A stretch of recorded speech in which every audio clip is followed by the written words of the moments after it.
છેલ્લા વિડીયોની અંદર જૈવિક ક્રિયા વિશે પ્રાથમિક માહિતી આપણે મેળવી હતી કે સજીવની અંદર જૈવિક ક્રિયાઓ શા માટે હોય છે અને સજીવ અને નિર્જીવ વચ્ચેનો તફાવત શું છે.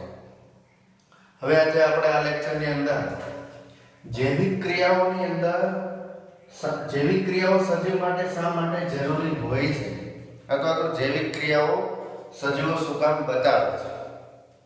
કોઈ પણ સજીવ હોય એ સજીવની અંદર થતી આણ્વીય ગતિ ખૂબ જ જરૂરી હોય છે.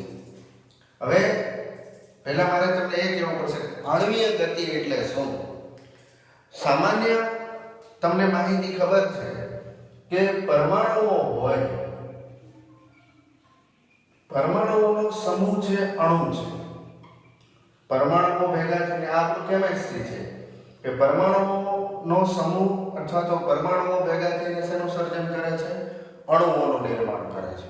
અને અણુઓ છે એ અણુઓ ભેગા થઈ અને કોઈ પણ અંગિકાઓ બનાવે છે. અને અંગિકાઓનો સમૂહ છે એ કોષ છે. કાલે આપણે છેલ્લા લેક્ચરની અંદર આપણે વાત કરી હતી કે કોષ સજીવનો રચનાત્મક અને ક્રિયાત્મક એકમ છે. તો કોષ શેનો બનેલો છે? કોષ અંગિકાઓનો સમૂહ છે અને અંગિકાઓ છે અણુઓની બનેલી છે અને અણુઓ છે ના બનેલા છે પરમાણુઓના. તો આણ્વીય ગતિ કોઈ પણ સજીવની અંદર આણ્વીય ગતિ થવી જોઈએ. અણુ લેવલે સજીવની અંદર કંઈક ફેરફારો થાય છે અને એ ફેરફારોને કારણે સજીવની અંદર જુદા જુદા પ્રકારની જૈવિક ઘટનાઓ આપણને જોવા મળે છે. તો આપણે એ વાત કરવી છે કે શું બધા સજીવો આણ્વીય ગતિ બતાવે છે? આપણે નરી આંખે નથી જોઈ શકતા એવા પણ સજીવો છે તો એની અંદર આણ્વીય ગતિ થતી હશે કે નહીં. એક તમને બહુ જાણીતું ઉદાહરણ આપું.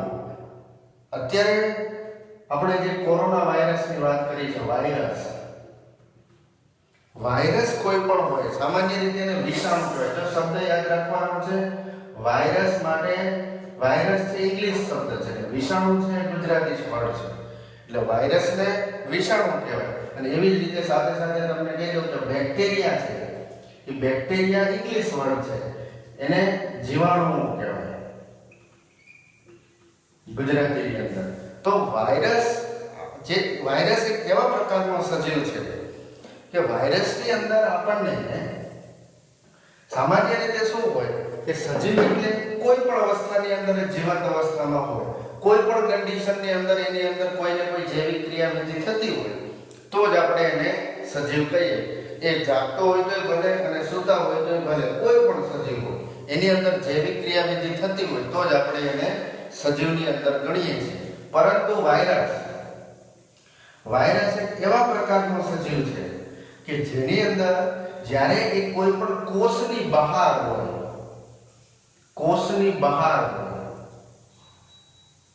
કોઈ સજીવ શરીરની અંદર નથી ત્યારે કોષની બહાર હોય ત્યારે કોષની બહાર એ પોતાની આણ્વીય ગતિ બતાવતો નથી. આણ્વીય ગતિ બતાવતા નથી એટલા માટે એની અંદર જૈવિક ક્રિયાવિધિ નથી થાય. જો સમજવાની કોશિશ કરવાની છે, પહેલા મેં શું કીધું કે કોઈ પણ સજીવ હોય એ સજીવની અંદર આણ્વીય ગતિ થતી હોય તો એની અંદર જૈવિક ક્રિયાવિધિ થતી હોય, બરાબર. અપવાદ એક વાયરસ છે. વાયરસ જે છે એ વાયરસ જ્યારે કોષની બહાર હોય ત્યારે એ પોતે કોઈ પણ પ્રકારની આણ્વીય ગતિ બતાવતા નથી. એટલે આણ્વીય ગતિ બતાવતા નથી એટલા માટે કોષની બહાર હોય ત્યારે નિર્જીવ તરીકે વર્તે છે, બરાબર. અને જ્યારે કોઈ પણ યજમાન કોષની અંદર દાખલ થાય, યજમાન કોષ એટલે કોઈ પણ એનો વાયરસ પરોપજીવન ગુજારે છે. પરોપજીવન ગુજારે છે એટલે બીજા સજીવ ઉપર આધાર રાખે છે. પછી એનો યજમાન બેક્ટેરિયા હોઈ શકે, વનસ્પતિ હોઈ શકે અથવા તો પ્રાણીઓ પણ હોઈ શકે. તો યજમાન કોષની અંદર જે દાખલ થાય છે ત્યારે એ પોતે પોતાની આણ્વીય ગતિ બતાવે છે. તો ત્યારે સજીવ તરીકે વર્તે છે. એટલા માટે ઘણી વખત પ્રશ્ન પૂછાય છે કે વાયરસ છે એ સજીવ છે કે નિર્જીવ છે. આપણે એને કોની અંદર ગણી શકીએ? જ્યારે એ કોષની બહાર કોઈ સજીવ શરીરની અંદર ન હોય ત્યારે આણ્વીય ગતિ નથી બતાવતા, એટલા માટે જૈવિક ક્રિયાવિધિ નથી કરતા. પરંતુ જ્યારે કોઈ પણ યજમાન કોષની અંદર છે ત્યારે પોતાની આણ્વીય ગતિઓ બતાવે છે, અને આણ્વીય ગતિ બતાવે છે એટલા માટે જૈવિક ક્રિયાવિધિ થાય છે. જૈવિક ક્રિયાવિધિ થાય છે એટલા માટે એ સજીવ છે. એટલે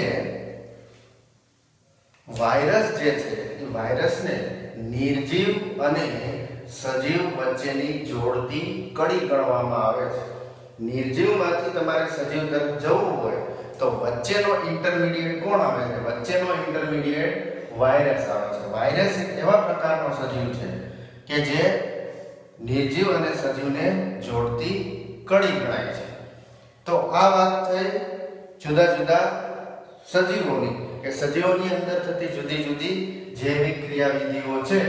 આણ્વીય ગતિ થવી જોઈએ, અને આણ્વીય ગતિ થાય તો જ એ જૈવિક ક્રિયા બતાવે, અને જૈવિક ક્રિયા બતાવે તો જ એ શેના તરીકે વર્તી શકે? સજીવ તરીકે વર્તી શકે. તો આ વાત તે આપણો પ્રાથમિક ખ્યાલ છે જૈવિક ક્રિયા. હવે મિત્રો આપણે એ સમજવાનું છે કે કઈ કઈ આપણા મનમાં પ્રશ્ન છે એવી તો કઈ કઈ જૈવિક ક્રિયાવિધિઓ છે કે જેના માટે સજીવોને જુદી જુદી દેહધાર્મિક ક્રિયાવિધિઓ કરવી પડે છે. તો સામાન્ય હું તમને વાત કરું કે આપણને કોઈ પણ જગ્યાએ ઈજા થાય છે, તો ઈજા થવા માટે જે ભાગની અંદર આપણને ઈજા થઈ હોય એ ભાગના કોષો છે દૂર થઈ જાય, અથવા તો કોષો છે મૃત પામે છે. તો આવા કોષોની અંદર તમે અનુભવ કરશો કે જે જગ્યાએ આપણને કોઈ ઘાવ લાગે છે તો એ જગ્યાએ થોડાક સમય પછી નવા કોષો આવી જાય છે. આપણી જેવી ત્વચા પહેલા જેવી હતી એવી એવી ત્વચા આપણે ફરી પાછી મળી જાય છે. તો ઈજા થયેલા ભાગ છે, ઈજા થયેલા ભાગો ઉપર કોષો ક્યાંથી આવે છે? તો એ આપણને બધાને ખબર છે કે કોષ હંમેશાને માટે કોષ વિભાજન કરે છે, અને કોષ વિભાજન કરી અને કોષોની સંખ્યામાં શું કરે છે? વધારો કરે છે. એક કોષમાંથી બે કોષ બને, બે માંથી ચાર, ચાર માંથી 8, 16, 32, 64 એવી રીતે બેના ગુણકમાં વધતા જાય છે. અને કોષો જે છે એ કોષોની સંખ્યામાં શું થાય છે? વધારો થાય છે. હવે કોષને જ્યારે કોષ વિભાજન કરવું હોય તો કોષ વિભાજન કરવા માટે ઊર્જા, શક્તિ અથવા તો એનર્જીની આવશ્યકતા હોય છે. કોઈ પણ સજીવ છે એ સજીવની અંદર જ્યારે કોષ વિભાજન થાય છે તો કોષ વિભાજન થયેલા ભાગે કોઈ એક કોષમાંથી બે કોષ, બે માંથી ચાર થવા માટે ઊર્જાની આવશ્યકતા હોય, શક્તિની આવશ્યકતા હોય. તો એ શક્તિ મેળવવા માટે આપણે બહારથી એવો કોઈ ઘટક લેવો પડે છે કે જેને આપણે આહાર તરીકે ઓળખીએ છીએ, જેને આપણે ખોરાક તરીકે ઓળખીએ છીએ. ખોરાકનો ઘટક આપણે ગ્રહણ કરીએ છીએ અને એમાંથી આપણને શું મળે છે? એનર્જી મળે છે, શક્તિ મળે છે. ઈ શક્તિના ઉપયોગ વડે આપણા ઈજા થયેલા ભાગો ઉપર રક્ષણ મેળવવા માટે એ આપણે આ ક્રિયાવિધિઓનો ઉપયોગ કરીએ છીએ.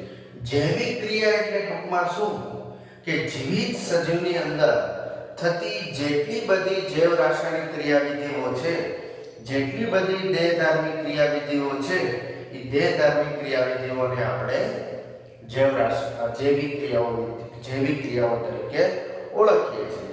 તો સજીવનું રક્ષણ કરવા માટે, આપણા શરીરની અંદર જીવંત રાખવા માટે, સજીવને લાઈફ પ્રોસેસને કન્ટિન્યુઅસ રાખવા માટે જેટલી બધી જૈવિક ક્રિયાવિધિઓ થાય છે, જૈવિક ક્રિયાવિધિઓ એ સજીવ શરીરને જીવંત રાખવા માટે થતી ઘટનાઓ છે. પછી ભલે આપણે જાગતા હોય તો ભલે અને સૂતા હોય તો ભલે, જ્યારે આપણા શરીરની અંદર જીવંત રાખવા માટે જેટલી બધી ઘટનાઓ ઘટે છે એ ઘટનાઓ આપણે જૈવિક ક્રિયાઓની અંદર લઈએ છીએ. એનું મેં તમને ઉદાહરણ આપ્યું કે આપણે આહાર અથવા તો ખોરાક લઈએ છીએ, તો આહાર અથવા તો ખોરાક છે એ આહાર અને ખોરાકને આપણે એક જૈવિક ક્રિયાવિધિ તરીકે ઓળખીએ છીએ કે જેમાંથી આપણને શક્તિની જરૂરિયાત સંતોષાય છે, કે જેને આપણે પાચન તંત્ર તરીકે પાછળ ભણશું અથવા તો એને આપણે પોષણ તરીકે ભણશું કે પોષણમાંથી આપણને જરૂરી દેહધાર્મિક ક્રિયાવિધિ દ્વારા આપણી ઉર્જાની જરૂરિયાત સંતોષાય છે અને ઉર્જા દ્વારા આપણા શરીરની અંદર જે રક્ષણની જરૂરિયાત છે એ રક્ષણની જરૂરિયાતને આપણે સંતોષી શકીએ છીએ. હવે તો એક આ દેહધાર્મિક ક્રિયાવિધિ છે. હવે હું તમને બીજી દેહધાર્મિક ક્રિયાવિધિની વાત કરું. હવે એવું નથી હોતું કે આપણે ખોરાક લઈ લઈએ છીએ એટલે આપણે એમાંથી એનર્જી મળી જાય છે, બરોબર? આપણે જે ખોરાક લઈએ છીએ ડાયરેક્ટ ખોરાકમાંથી આપણને એનર્જી મળી જતી નથી. તો એનર્જી મુક્ત કરવા માટે, શક્તિ મુક્ત કરવા માટે આપણા શરીરની અંદર કોઈ બીજી દેહધાર્મિક ક્રિયાવિધિ થાય છે. દાખલા તરીકે હું તમને કહું, ઘણી વખત આપણને પ્રશ્ન હોય કે આપણે શા માટે ઓક્સિજનની જરૂર પડે છે. આપણે ઘણી વખત કહેતા હોય કે ઓક્સિજન વગર જીવન શક્ય નથી, બરાબર? ઓક્સિજન વગર આપણે રહી શકતા નથી. તો કોઈ પણ સજીવ હોય એ સજીવને જીવિત રહેવા માટે એની અંદર બીજી એક જૈવિક ક્રિયાવિધિ થાય છે. એ જૈવિક ક્રિયાવિધિ કઈ છે? શ્વસન છે. આપણે આહાર લઈ લીધો છે, હવે લીધેલા આહારમાંથી શક્તિ કેવી રીતે છૂટી પડે? તો એના માટે આપણા શરીરની અંદર ઓક્સિડેશન થાય છે. ઓક્સિજનના ઉપયોગ વડે આપણે જે લીધેલો ખોરાક છે એ લીધેલા ખોરાકનું દહન થાય. ઓક્સિડેશન એટલે શું છે? દહન. ઓક્સિડેશનની દહનની વ્યાખ્યા જે છે કે ઓક્સિજનની હાજરીમાં જે વસ્તુ સળગે છે અથવા તો જેમાંથી એનર્જી મુક્ત થાય જેને આપણે શું કહીએ છીએ? દહન કહીએ છીએ.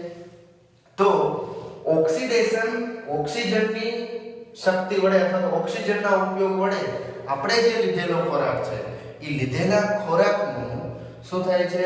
ઓક્સિડેશન થાય છે. એ ઓક્સિડેશનમાંથી એટીપી સ્વરૂપે આપણને શક્તિ મળે છે અને એ શક્તિનો ઉપયોગ આપણા શરીરમાં રક્ષણ માટે આપણે કરીએ છીએ, બરાબર? એટીપી નું ફૂલ ફોર્મ યાદ સાથે સાથે રાખતું જવાનું છે. Adenosine triphosphate.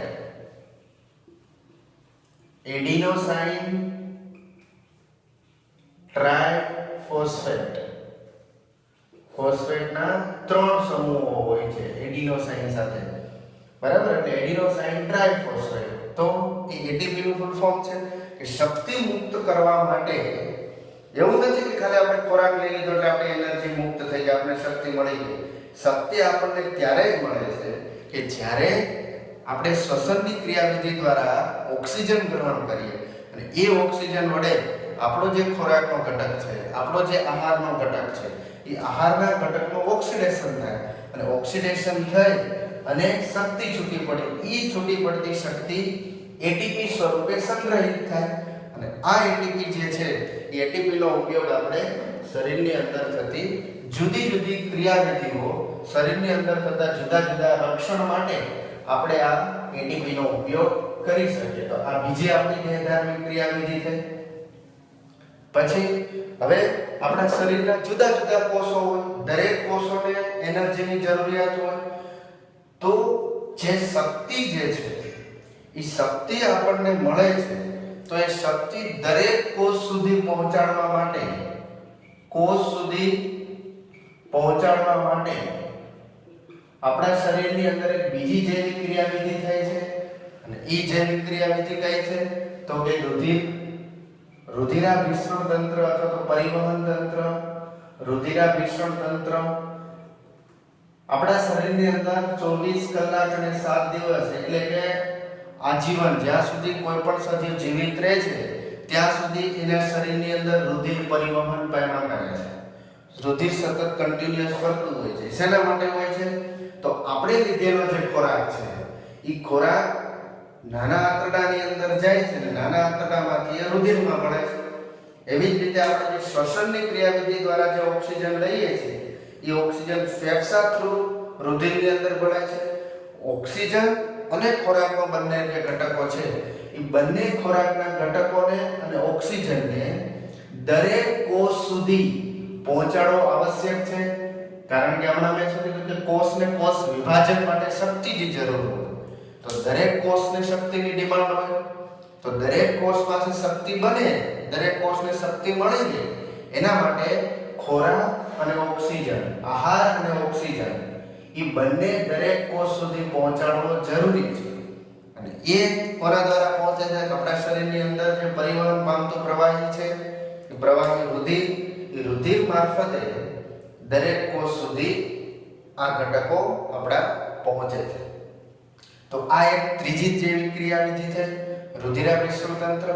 એવી જ રીતે આપણા શરીરની અંદર જુદા જુદા દરેક કોષ છે, એ દરેક કોષ જ્યારે શક્તિ બનાવવાની ક્રિયાવિધિ કરે છે, તો એ ક્રિયાવિધિ દ્વારા વધારાના નકામા પદાર્થો ઉત્પન્ન થાય છે.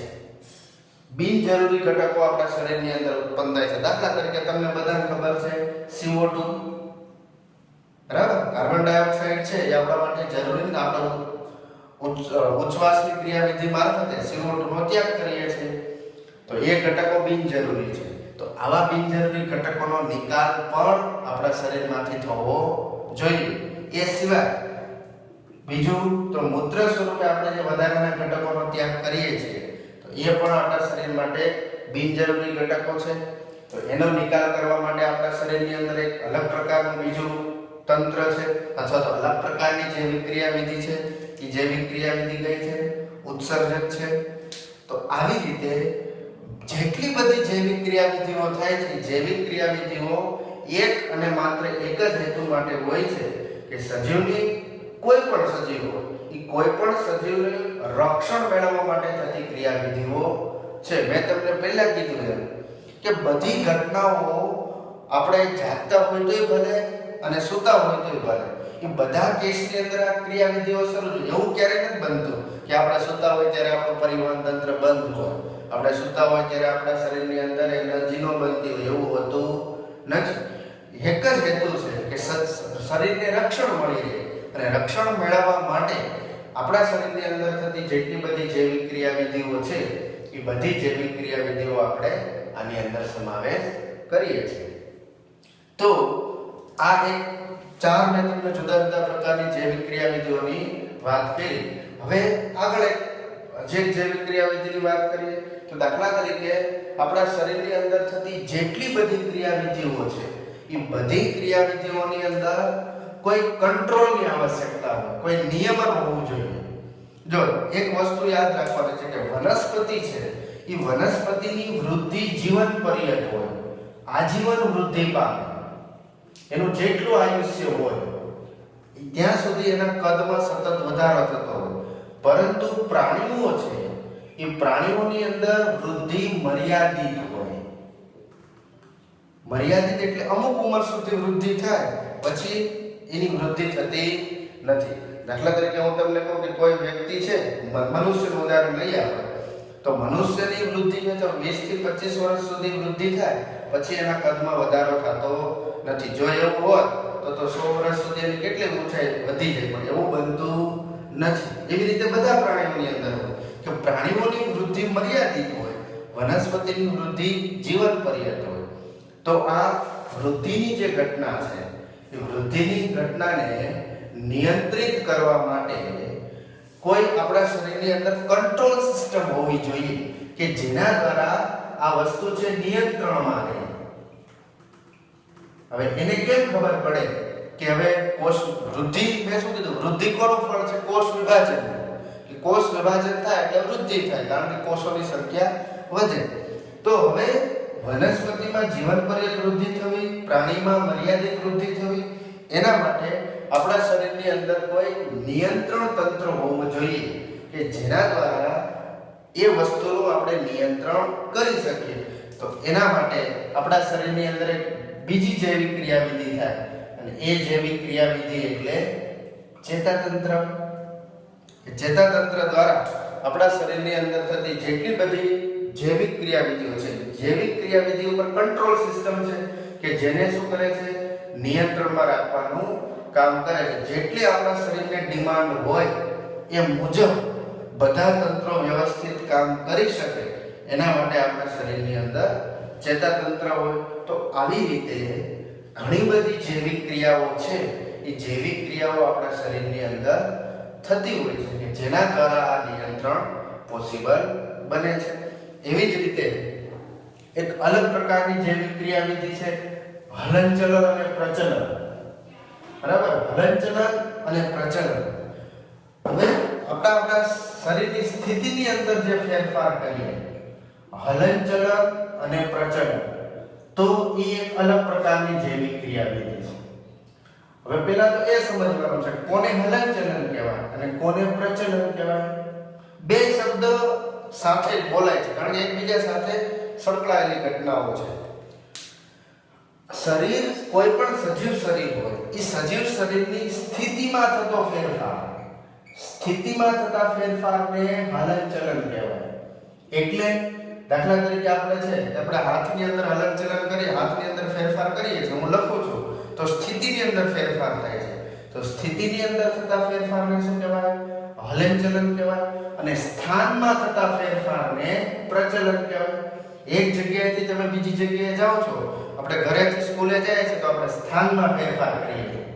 તો સ્થાનમાં જે ફેરફાર થાય, એ સ્થાનમાં થતા ફેરફારને શું કહેવાય? પ્રચલન કહેવાય. સ્થિતિની અંદર જે ફેરફાર થાય, આપણે જગ્યાઓ બદલતા હોય, એક જગ્યાએથી બીજી જગ્યાએ ન જતા હોય, પરંતુ આપણે દાખલા તરીકે તમે કસરત કરતા હોય તો કસરતની અંદર તમે આપણા અંગોની સ્થિતિમાં ફેરફાર કરીએ છીએ. તો સ્થિતિમાં જે ફેરફાર થાય એને શું કહેવાય? હલનચલન કહેવાય. બીજી એક વસ્તુ, હવે તો તમારો પ્રશ્ન હશે કે પ્રચલનમાં સ્થિતિમાં તો ફેરફાર, તમે એક જગ્યાએથી બીજી જગ્યાએ જાઓ, તમે પગ ઉપાડો છો તો એની અંદર ફેરફાર થાય છે. તો એ મારો શબ્દ પકડી રાખવાનો છે. બધા પ્રચલન હલનચલન હોય જ, બધા પ્રચલન હલનચલન હોય જ. પ્રચલન તમે કરો એટલે સ્થાન ફેર કરો છો, તો સ્થાન ફેરફારની સાથે સાથે તમે સ્થિતિમાં પણ ફેરફાર કરો છો. એટલે બધા પ્રચલન હલનચલન હોય, પરંતુ બધા હલનચલન પ્રચલન હોતા નથી. બધા હલનચલન પ્રચલન હોય નહીં, કારણ કે આપણે કીધું તમે કસરત કરો છો એક જગ્યાએ ઊભા તો એની અંદર તમે સ્થિતિ ફેરફાર કરતા, તમે સ્થાન ફેરફાર કરતા નથી, માત્ર શું કરો છો? સ્થિતિની અંદર ફેરફાર કરો છો. તો બધા પ્રચલન હલનચલન હોય, પરંતુ બધા હલનચલન પ્રચલન હોતા નથી. તો એક બીજો પ્રશ્ન તમારા મનમાં છે કે વનસ્પતિ ક્યાં હલનચલન કરે છે? અમને તો એવું કીધું કે જૈવિક ક્રિયાઓ એટલે જીવન સજીવની અંદર થતી ક્રિયાવિધિઓ છે, તો આપણે તો વનસ્પતિને જીવન સજીવમાં લઈએ છીએ, તો એની અંદર તો ક્યાંય સ્થાનફેર થતું નથી. પણ બીજો બે શબ્દ મેં લખ્યા છે, હલનચલન અને પ્રચલન. મેં શું કીધું કે સ્થિતિની અંદર થતો ફેરફાર છે એ હલનચલન છે. વનસ્પતિનો છોડ હોય તો વનસ્પતિના છોડને બીજને તમે જમીનની અંદર વાવો છો, ત્યાંથી લઈ અને જ્યાં સુધીનો આયુષ્ય હોય ત્યાં સુધી પોતાના કદમાં એ વધારો કરે છે.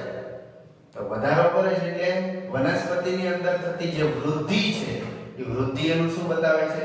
હલનચલન બતાવે છે.